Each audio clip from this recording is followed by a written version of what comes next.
Well, welcome to a special series that we're having on CarmelCast, coming from Avila, Spain, the birthplace, the beginning of the reform of Saint Teresa of Jesus, Saint Teresa of Avila, and really everything that we know as the charism of Carmel, especially from the Teresian branch, has blossomed, from this place. So what a privilege and an honor to be here. And we're joined in a special way by Father Daniel of the Good Shepherd, Father Daniel Chowning, who is a member of the Washington Province, and he's here with us to speak a little bit about spiritual friendship in the life and in the teaching of Saint Teresa and how we can live that out in our day. And so we'll have a few episodes, with this theme.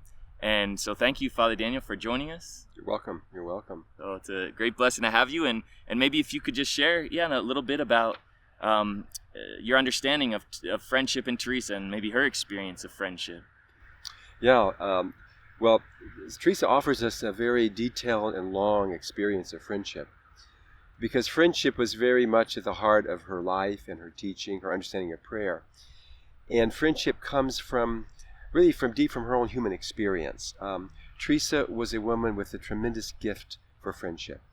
I would say that friendship, relationship, was at the very heart of her teaching, because of her great gift to enter into relationship. It was her gift, but also where she struggled most, which is very interesting. Often in our life, where we're strongest is where we struggle most. And we see that with St. Teresa. And so, really, we see it, first of all, in her childhood. Mm-hmm. Teresa was born in, March 28, 1515. And she had 3 sisters and 9 brothers. And she tells us that she was loved very much in the family. And we look at chapter 1 of the book of her life, we see that she had this very special relationship with her brother Rodrigo. This is kind of an indication of her friendship early, which would develop later on.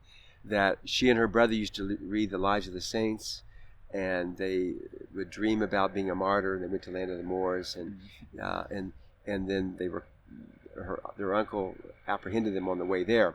But it shows it that she, early on, she developed this great friendship in the family with her brother. And then later on, even in that chapter 1 of her life, she tells us that she and her friends used to play nuns together and hermits together. So early on, she had this ability to attract people around her brother and friends. But then when she was an adolescent, she went into a crisis. When she was about 13, 14 years old, her mother died.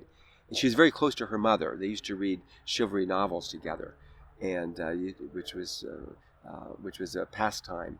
And when her mother died, cousins began coming to the house, and her father was worried about it, because there were relationships that her father was afraid that she would be distracted from, and one of that relationship might have been a cousin in view of a marriage, Anyway, she went into this crisis when she was adolescent, and so her father was so concerned about it that he put her into a convent school, the school by the Augustinian nuns, Our Lady of Grace, here in Avila. Right here. Yeah, right here in Avila. And there she said she was loved very much as well. This is an interesting, if you read her writings early on, the word love, to be loved very much, is very much part of her vocabulary. Mm-hmm. When you read the first chapters of her life.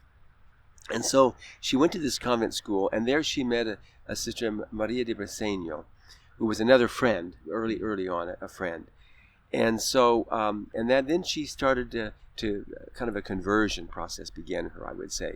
So anyway, she went to the convent school, and then when she was there for about a year and a half, and because of poor health, she had to leave. And her father brought her back to the home. And she started this crisis. She started thinking about being a nun. Yes. And that kind of led her into a crisis too, a crisis of health, because she didn't know if she should be a nun or not. Mm-hmm. And some people say that the reason her health broke when she went into the convent school at first was because of the relationship with these cousins that came to the house was not really resolved for her. What's also, if I would backtrack there with her cousins, she said she had a cousin that was a very frivolous relationship. Mm-hmm.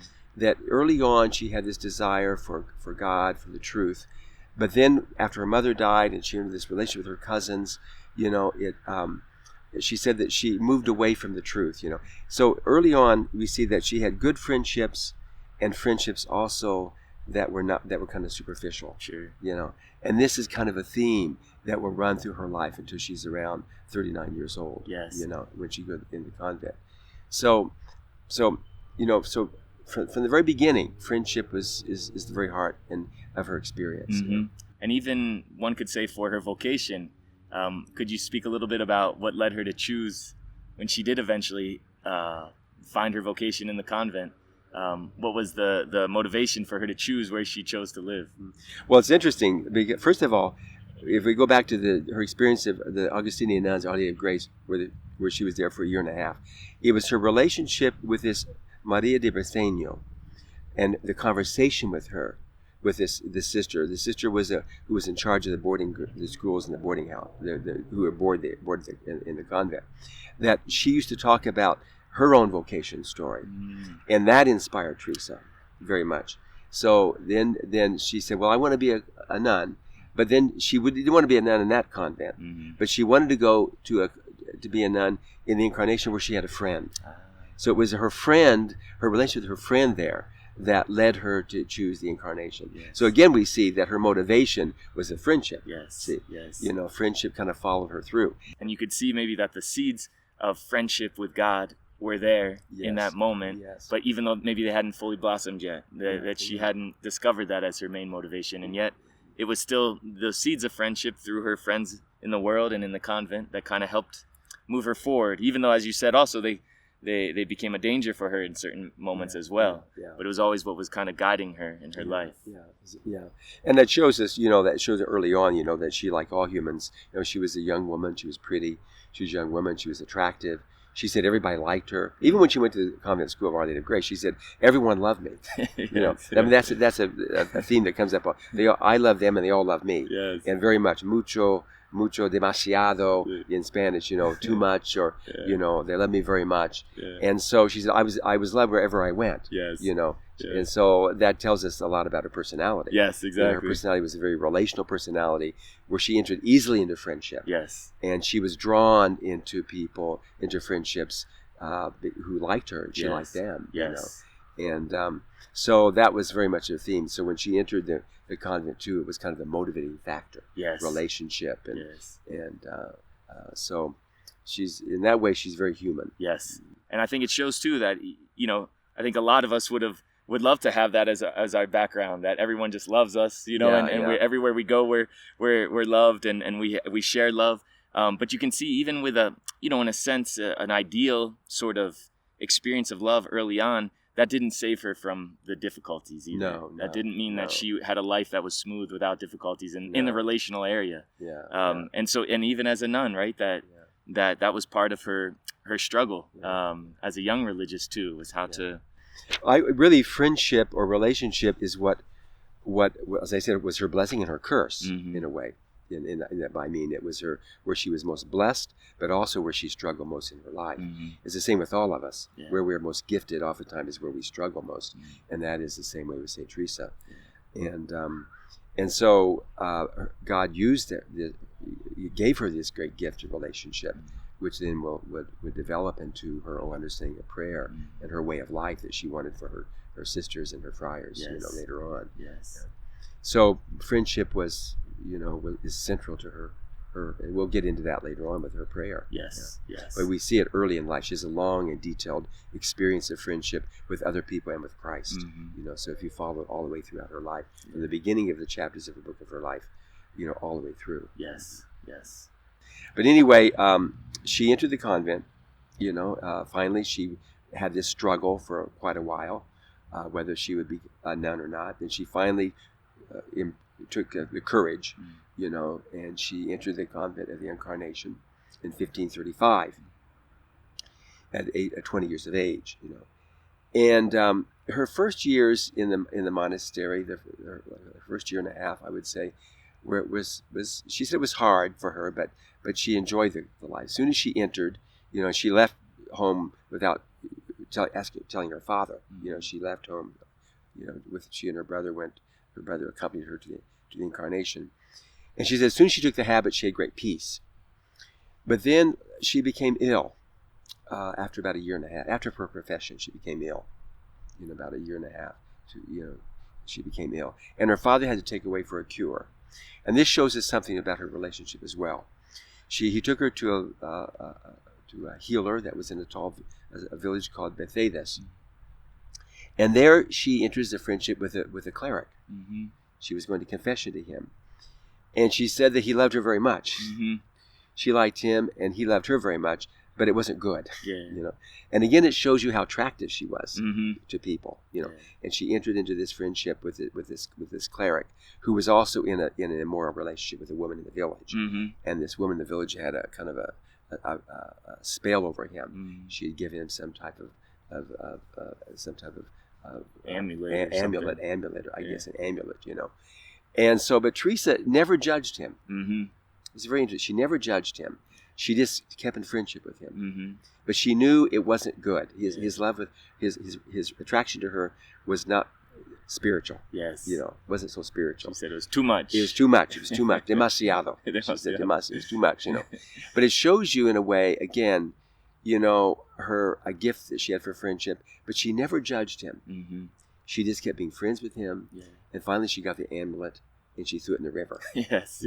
But it does tells us something about her personality. Mm-hmm. See. Mm-hmm. Anyway, so she went through this cure. It was very hard for her. But on the way to this village, she discovered the book, The Third Spiritual Alphabet. Mm-hmm. And it taught her the way of prayer. Although she entered into the Incarnation, she was never given a method of prayer. She wasn't really taught prayer. The nuns spent many hours in the choir chanting the divine office with all these rubrics.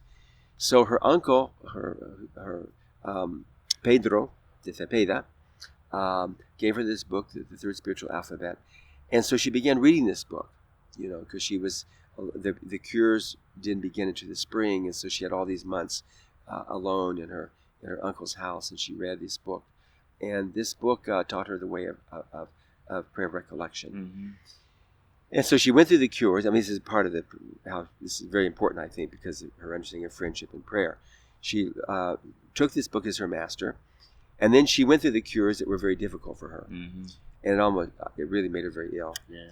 And she thought she went into some type of coma state. I don't know what it was, but they thought she had died. Mm-hmm. So they took her back to the Incarnation, they had prepared a grave for her, and so she went through a real conversion period during her as she healed from this like 3.5 years. I think 3 years she was in the infirmary, and she went through this really conversion process, and that's what then deepened her understanding of prayer as friendship with Christ within her. Yes. That was very, very important for her. Yes. And then she started talking about prayer to other people. Mm-hmm. It shows you that her gift for friendship drew people to her. Mm-hmm. And then she began to talk to them about prayer, which is a very important piece of her life, because they tell us that by the time she left the Incarnation, this is jumping ahead a bit, there were like 40 nuns who followed her teaching of prayer. Wow. At that time. Yeah. By the time she left the Incarnation, when she founded St. Joseph's in 1562, there was about 180 nuns, even though the convent was made for about 40, But she had this great spiritual influence over people, drawing them through friendship into the life of prayer. Yes. And again, that tells us something very much about her personality. Yes, and that is because that God used her attractiveness and her sympathia, her kindness, yes, as a real means for other people to kind of draw near to the spiritual life. Yeah. So anyway, she healed, and through the intercession of St. Joseph, and she started practicing prayer. A great conversion took place in her life. She said she didn't want to gossip anymore. She wanted to give more time to prayer. She said she didn't engage in fault finding. She said she had the reputation that if people came to her, they couldn't talk about the faults of others. And she went to confess. She confessed often. She received communion often. So she went through a real conversion process. Yeah. And just to become an outstanding nun. Yeah, and, that's right. By the judgment of the people in the convent, of the world outside, that she was an exemplary nun who was living a spiritual path. Yeah. And yet, still, everything was not perfect, maybe, No. and there was a lot more drama to come for her, Yeah. and before she could so. really reach her goal, or at least really enter into her path that God had prepared for her. Yes, exactly. So what happened to her was that she went through this conversion, but then she fell again into her weakness. Teresa had a great desire to love and be loved, and great capacity for that, but it had a dark underside. Today I don't like to psychologize too much the saints because it's unfair, but I think in a way you could say that Teresa was codependent. Mm-hmm. She tells us later on in the book of her life, chapter 37, that her problem was that when she knew someone liked her, and she liked them, all she could do was think about them, all the time. Yeah. And it led her to live outside herself in other people at the expense of her own inner truth. Mm-hmm. And so this was her problem. When she entered a relationship with someone, she knew they liked her, and she liked them. All she could do was think about them. Yes. And this, of course, the situation, the incarnation, exacerbated this affective problem. She had an affective disorder. We all have a disorder. Yeah. And we all have a problem with relationships in Yes. one way or the other. Yes. Some more than others. But the situation of the convent really exacerbated her own affective disorder, mainly because the social situation. There were all these nuns in the monastery that had to be fed, and they needed benefactors. Yes. So because Teresa was so gifted, and her superiors saw her gifted in relationship, they asked her to entertain benefactors. Yes. Those who would have maybe bigger donations for the convent. Donations for the convent. And so she ended up, having to visit in the parlor all the time with these benefactors. And she spent all this time in the parlor, and it led her astray. Yes. She was praying still, although at one point she gave up prayer for about 1.5 years. She said out of false humility, because she realized her life and her prayer were not together. Yes. Yes. So this was very much a part of her teaching, that our life and our prayer have to be together. And for her, it was a struggle. Yes. It was a struggle because of the social situation, her own problem, yes, and then the situation that her superiors were asking her to entertain benefactors. Yes. So she spent hours in the parlor. Yes. And what so often happens is that a good situation. I mean, it was a good thing for her to talk to others, help others, and help support her monastery, but she could kind of use it too because she wanted that effective affirmation as well from them. So even though she had to do it and it was right that she did it, but she came at it maybe with a kind of woundedness that was not good for her. It wasn't good for her. She said that at one point. She said, what was good for others was okay, but wasn't good for me. Yeah. Well, that's great. Thank you, Father Daniel. And I think this would be a good moment to conclude and then to come back for the next one. Thank you.